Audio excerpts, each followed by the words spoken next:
नमस्कार। आज हम गैस्ट्रोइंटेस्टाइनल, लीवर, पैनक्रियास की हिस्टोलॉजी और फंक्शन को पढ़ेंगे। एलिमेंट्री कैनाल या गैस्ट्रोइंटेस्टाइनल ट्रैक्ट की जो लेयर्स होती है वो 4 भागों में विभक्त है। अगर हम ल्यूमन से देखें तो ल्यूमन से सबसे पहले म्यूकोसल लेयर है, फिर सब म्यूकोसल है, मस्कुलर कोट है, फिर नेक्स्ट सीरोसा है।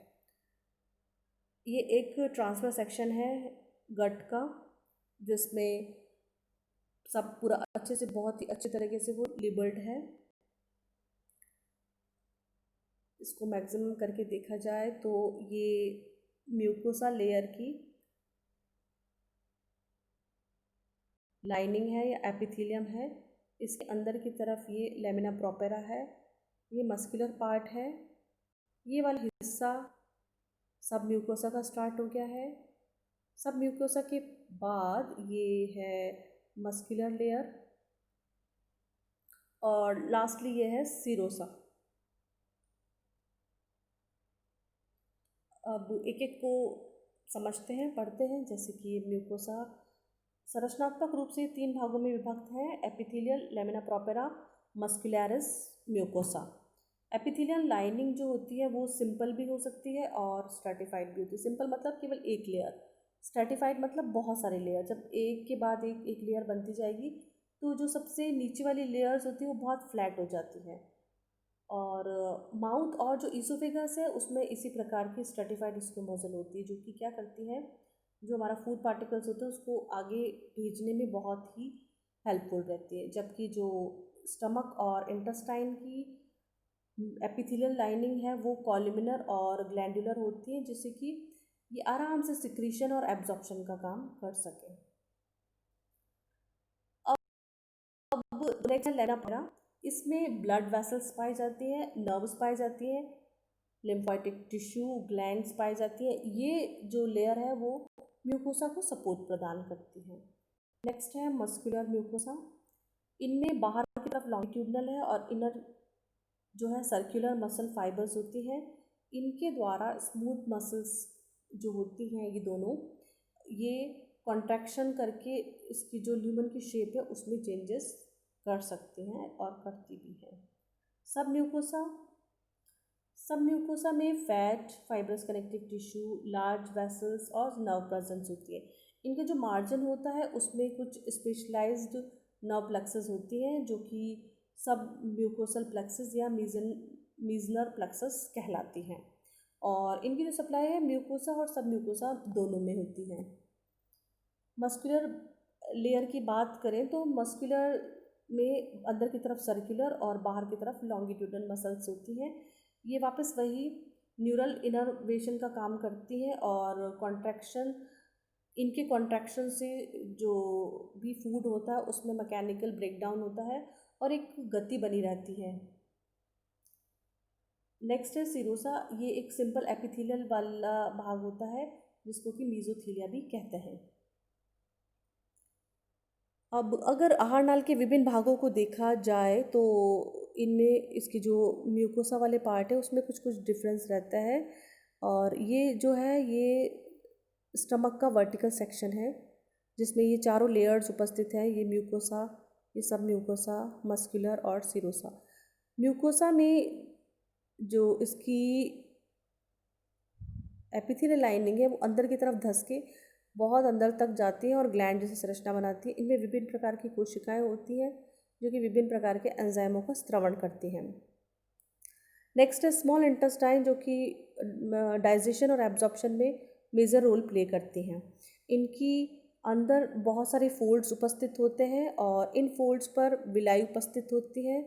इन विलाई के ऊपर भी माइक्रोविलाई उपस्थित होती हैं, जिसको कि ब्रश बॉर्डर कहते हैं। जैसे कि ये है, ये फोल्ड उपस्थित है, इनके ऊपर विलाई उपस्थित है और विलाई के ऊपर भी माइक्रोविलाई, जिससे क्या होता है, इनका जो एरिया होता है वो बहुत ही अधिक मात्रा में, या देखा जाए तो बढ़ जाता है। बहुत ज़्यादा बढ़ने की वजह से आराम से जो एब्जॉर्प्शन की क्रिया है वो हो सकती है। स्मॉल इंटेस्टाइन की जो म्यूकोसा लेयर होती है उसमें कुछ स्पेशलाइज्ड सेल होती है जिनके द्वारा जो स्राव होता है वो एब्जॉर्प्शन में हेल्प करता है, और कुछ ऐसे पदार्थ भी स्रावित किए जाते हैं जो भी एंजाइम स्रावित किए जा रहे हैं एपिथेलियल के द्वारा, उनको प्रोटेक्ट करें इनडाइजेस्टिव एंजाइम के द्वारा से। अब ये बहुत ही अच्छा सा डायग्राम है जिसमें कि ये फोल्ड्स नज़र आ रहे हैं, इनके ऊपर विलाई है और ये माइक्रोविलाई ये विलाई है, इनके ऊपर ये माइक्रोविलाई है, जिससे कि ये सरफेस एरिया बढ़ रहा है और ये अंदर की तरफ धंस के क्रिप्ट बना रही है, क्रिप्ट जैसी संरचना। नेक्स्ट है लार्ज इंटेस्टाइन। लार्ज इंटेस्टाइन में जो स्ट्रक्चर है वही रहते हैं, लेकिन इनमें क्या होता है, स्मॉल इंटेस्टाइन की जैसे विलाई एब्सेंट होती है, और इनमें विलाई ना होने के बाद इनमें जो म्यूकोसा लेयर होती है अंदर की तरफ धंस के इंटेस्टाइनल ग्लैंड का फॉर्मेशन करती है। ये ग्लैंड में कुछ गुबलेट सेल्स होती हैं जो कि म्यूकस का सिक्रेशन करती हैं, और ये म्यूकस उसको आंतरिक भाग को लुब्रिकेंट या लसलसा बनाता है। इस डायग्राम में स्मॉल इंटेस्टाइन और लार्ज इंटेस्टाइन में डिफरेंस बता रखा है। ये स्मॉल इंटेस्टाइन है और ये लार्ज इंटेस्टाइन का भाग है। स्मॉल इंटेस्टाइन में देखें तो ये बाहर की तरफ उभरे हुए फोल्ड्स हैं ऐसे करके, लेकिन यहाँ इस तरह की कोई संरचना नहीं है, ये अंदर की तरफ धंसे हुए हैं। अब लीवर, जो कि एक बहुत ही बड़ी डाइजेस्टिव ग्लैंड होती है, सहायक होती है इसमें, क्योंकि इसके द्वारा बाइल स्रावित किया जाता है। ये रेडिश ब्राउन कलर की संरचना होती है। ये डायफ्राम के नीचे और आहार नाल के राइट साइड में उपस्थित होते हैं। इसमें बेसिकली 2 लोब्स होते हैं, लेकिन उनका साइज़ अलग अलग होता है। एक जो लोब होता है उसमें right left caudate quadrate lobes में डिवाइड किया गया है, और लीवर बहुत ही इम्पॉर्टेंट फंक्शन प्ले करता है। ये एक मैकेनिकल फिल्टर होता है। जैसे कि अगर इस चित्र को देखा जाए तो ये एक लीवर का बहुत छोटा सा पोर्शन है, जिसमें कि ये गॉल ब्लैडर उपस्थित है। गॉल ब्लैडर से ये लीवर की जो डक्ट है आकर मिल रही है, और ये डिओडिनम में खुलती है। लीवर स्ट्रक्चर, ये लार्जेस्ट डाइजेस्टिव ग्लैंड है। इसके 2 लोब्स होते हैं, राइट एंड लेफ्ट। ये एक संरचना जैसे कि गिल्सन कैप्सूल कहते हैं से अब बिल्कुल कवर्ड रहती है। इनमें हेक्सागोनल लोब्यूल्स पाए जाते हैं जो कि बाइल का फॉर्मेशन करती है, और इसके स्ट्रक्चर पोलाहेड्रल हेपेटोसाइट्स जिसमें अरेंज रहते हैं, और इनके बीच में एक कैनाल पाई जाती है। इनमें पोर्टल ट्रैक पाया जाता है जिसके अंदर विभिन्न प्रकार की संरचना होती है। ब्लड सिनोसाइट्स उपस्थित रहता है, और इनके जो सिक्रीशन होते हैं वो बाइल कैनालिक्यूलम में इकट्ठे होते हैं। ये एक बहुत ही बढ़िया सा चित्र जिसमें सभी चीज़ें बहुत क्लियरली मेंशन्ड है और प्रदर्शित हो रही हैं। जैसे कि ये लीवर लोब्यूल्स हैं। ये लीवर लोब्यूल्स यहाँ इस तरह से प्रेजेंट रहते हैं। ये इस तरह की संरचना जिसमें कि ब्लड वेसल्स, ब्लड आर्टरीज वगैरह खुलती हैं। ये बाइल कैनालिक्यूली है। ये लीवर की सेल्स हैं। इनमें कूपर्स कोशिकाएं भी होती हैं। लीवर डिटॉक्सिफाई मतलब अगर हमारे शरीर में कोई ऐसे टॉक्सिक सब्सटेंस बन रहे हैं या खा लिए हैं तो उनका डिटॉक्सिफिकेशन लीवर के द्वारा होता है, और ब्रेकडाउन ऑफ बिलिरुबिन एस्ट्रोजन भी लीवर के द्वारा होता है। कुछ को बनाता भी है जैसे कि ब्लड क्लॉटिंग फैक्टर, एल्ब्यूमिन आदि का फॉर्मेशन लीवर में होता है, जो कि किसी की हेल्प से होता है या किसी के सिनर्जिस्टिक इफेक्ट से होता है। जो इसका मेन काम है डाइजेशन में वो बाइल फॉर्मेशन का है, और मेटाबॉलिज्म करता है न्यूट्रिशन का। कुछ जो ब्लड इंटेस्टाइन से जो भी एब्जॉर्ब किया जाता है वो सबसे पहले लीवर में आता है, और यहाँ से प्रोसेस्ड होके बाकी जो बॉडी होता है वहाँ पर मिल जाता है। बाइल के प्रोडक्शन के पश्चात उसको गॉल ब्लैडर के थ्रू डिओडिनम में छोड़ दिया जाता है। बाइल का जो बेसिक मेन कार्य है वो लिपिड का ब्रेकडाउन होता है, ताकि लिपिड को आराम से अवशोषित कर सके। अदरवाइज़ वो अगर बाइल ना हो तो लिपिड का ब्रेकडाउन नहीं होगा और वो अवशोषित नहीं होगा। ये एक लीवर का ही चित्र है, जिसमें इसकी विभिन्न प्रकार की संरचनाएं दिखाई दे रही हैं। ये इसकी सेल्स है, इसमें कुछ कूफर सेल्स भी हैं जो कि भक्षण का कार्य करती हैं। ये हिपेटोसाइट सेल्स हैं। यहाँ इसमें ये बाइल डक्ट है और ये कुछ ब्लड की आर्टरीज और वेन्स हैं। गॉल ब्लैडर एक पेयर शेप्ड स्ट्रक्चर होता है जिसमें कि ये राइट जो लीवर होता है वहाँ पर प्रेजेंट होता है, उसके पास उपस्थित होता है।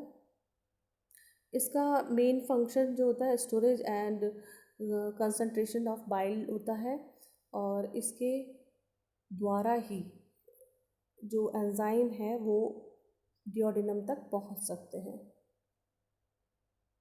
पैनक्रियाज के बारे में बात की जाए तो पैनक्रियाज एक पिंकिश कलर की संरचना है जो कि हेड और टेल में डिवाइडेड रहती है। ये डिओडिनम में इसका हेड वाला रीजन रहता है और जो इसका टेल वाला रीजन है वो स्प्लिन की तरफ रहता है। इसकी जो लंबाई है अप्रॉक्सीमेटली 15 सेंटीमीटर होता है और ये एक्सोक्राइन और एंडोक्राइन दोनों का काम करता है। एंडोक्राइन में ये लैंगरहैंस की द्वीप होते हैं जो कि इंसुलिन, ग्लूकागॉन आदि हार्मोन का स्राव करते हैं, जैसे कि ये चित्र है।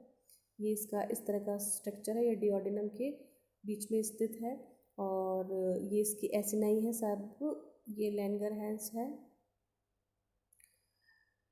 इसकी जो आइलैंड होते हैं उनके द्वारा इंसुलिन, ग्लूकागॉन जैसे इंपॉर्टेंट हार्मोन स्रावित किए जाते हैं और एक्सोक्राइन जो सिक्रीशन होता है वो 80 to 85% जो होता है वो गैस्ट्रोइंटेस्टाइनल ट्रैक्ट में प्रवेश करता है। इसमें काफ़ी सारी एसिनाई उपस्थित होती हैं और इन एसिनाई के द्वारा जो सिक्रेटरी प्रोडक्ट होता है एक डक्ट के थ्रू डिओडिनम में प्रवेश करता है। इनके जो एंजाइम हैं ये भी एक बहुत ही सुंदर सा चित्र है जिसमें कि ये लैंगरहैंस का द्वीप है। इसमें विभिन्न प्रकार की कोशिकाएं हैं, अल्फा, बीटा, डेल्टा और ये एफ सेल और ये एक्सोक्राइन है जिसको कि एसिनर सेल्स भी कहते हैं। उनकी डक्ट सेल्स भी उपस्थित होती हैं पैनक्रियास की। इसका जो सिक्रीशन है वो डिओडिनम द्वारा ट्रिगर किया जाता है। जब डिओडिनम में फूड आता है तो उस फूड के स्टिमुलेशन से पैनक्रियास के द्वारा अपने जो एंजाइम है वो सिक्रीट किया जाता है। इसमें basically carbohydrates, lipases, nucleases, proteolytic enzyme आदि पाए जाते हैं जो कि ब्रेक डाउन करते हैं फूड का। ये वैसे तो पैनक्रियास में इनएक्टिव स्टेज में रहते हैं लेकिन डिओडिनम में जाते ही ये एक्टिव हो जाते हैं। Thank you.